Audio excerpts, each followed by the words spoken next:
ایک حدیث میں آیا، آقا کریم نے ارشاد فرمایا، حضرت علی المرتضیٰ سے روایت ہے، فرمایا 7 اشخاص ایسے ہیں جب تم انہیں قبر میں دفن کر کے آتے ہو تو ان کے رخ قبلے سے پھیر دیے جاتے ہیں، اور ساتھ فرمایا فاذهبوا وانبشوا قبورهم فإن لم تجدوا هكذا ما قلت لكم فهو باطل، کہا جاؤ جا کے قبریں اکھیڑ کے دیکھ لو، اگر ایسا نہ پاؤ جیسا میں کہہ رہا ہوں تو آ کے کہہ دینا کہ غلط کہا تھا۔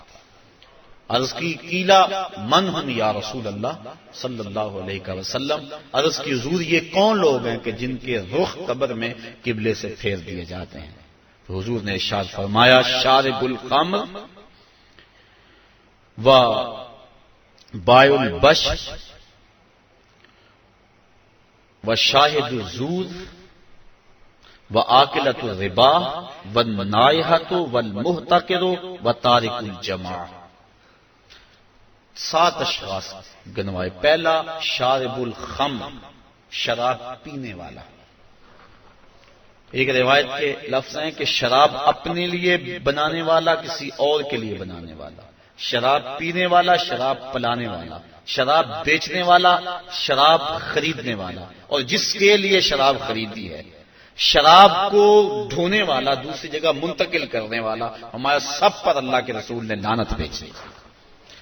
تو یہ ایسا برا فعل ہے۔ ایک روایت کے لفظ میں نے پڑھے کہ شارب الخمر کعابد الوثن، شراب پینے والا بت پوجنے والے کی طرح۔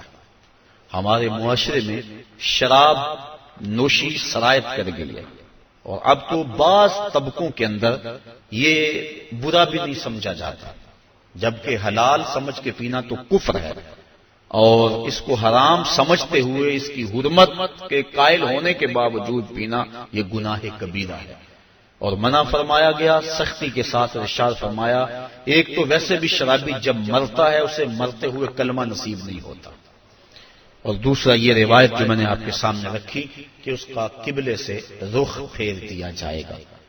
اور اب یہ بھی میڈیا پہ بیٹھ کے ہمارے روشن خیال حکمرانوں کی ایما پر لوگ کہہ رہے ہیں کہ صرف خمر حرام ہے، باقی جو چیزوں سے کشید کی گئی چیزیں ہیں وہ حرام نہیں ہے، جبکہ میرے اور آپ کے آقا و مولا صلی اللہ علیہ وآلہ وسلم نے واضح طور پہ فرمایا ہر وہ چیز جو نشہ لاتی ہے وہ شراب ہے، اور ہر شراب خمر حرام ہے۔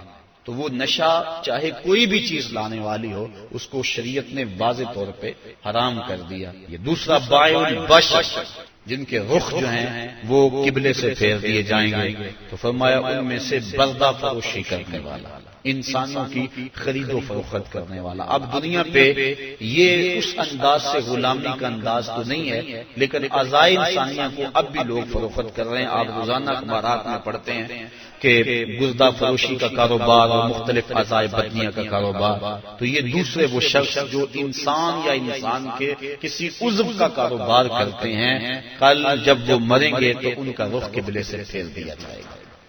تیسرا ارشاد فرمایا وشاہد الزور، اور جھوٹی گواہی دینے والا۔ بلکہ ایک روایت میں آقا کریم نے فرمایا میں تمہیں بڑے بڑے گناہوں کی خبر نہ دے دوں، الا انبئکم باکبر الکبائر، بڑے بڑے گناہوں کی خبر نہ دے دوں؟ صحابہ نے عرض کی ہاں حضور آپ ارشاد فرمائیں۔ فرمایا الاشراک باللہ وعقوق الوالدین الا وقول الزور، اور ایک فرمایا وشہادت الزور۔ یہ مختلف اقوال ہیں احادیث میں، مختلف احادیث میں، تو شہادت الزور جھوٹی گواہی کو حضور علیہ السلام نے جو ہے وہ اکبر الکبائر میں شمار کیا۔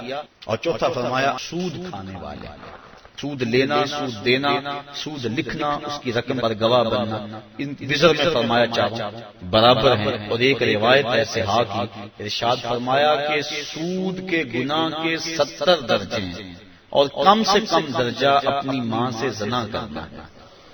اب میں اور آپ دیکھیں اور اپنی زندگی کی راہ کو درست کریں۔ آگے فرمایا والنائحۃ، نوحہ کرنے والی عورتیں جب قبر میں جائیں گی تو ان کا رخ پھیر دیا جائے گا۔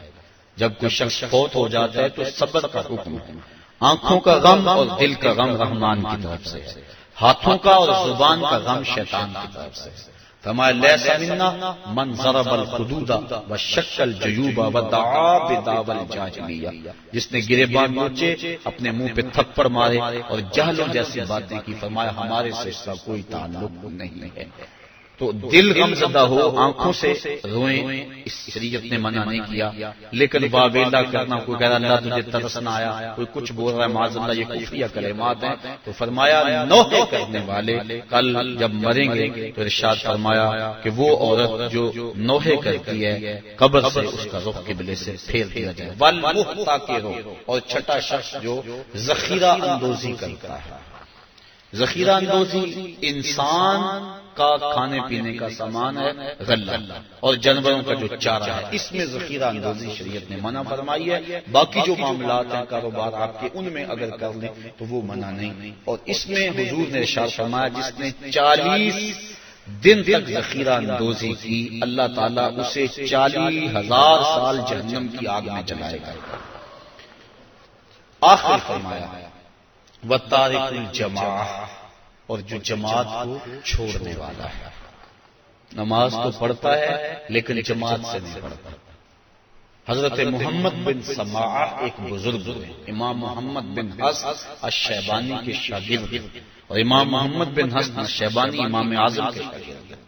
محمد بن سماعہ کہتے ہیں 103 سال عمر پائی، کہتے ہیں 40 سال بیت گئے، جماعت کیا میری تکبیر اولیٰ بھی قضا نہ ہوئی، میری والدہ کا انتقال ہو گیا، بس مصروفیت ایسی ہوئی، صدمہ ایسا پڑا کہ میں مسجد میں آیا، سلام پھر گیا تھا، جماعت ہو چکی تھی، بڑا پریشان ہوا کہ زندگی میں کبھی کوئی تکبیر اولیٰ بھی نہیں رہی، آج جماعت بھی جاتی رہی۔ پھر میں نے سوچا ایک نماز جو جماعت سے پڑھی جائے، منفرد پڑھنے والی 25 نمازوں کے برابر ہے، ایک روایت میں 27 نمازوں کے برابر ہے، چلو میں اس نماز کو 25 بار پڑھ لیتا ہوں۔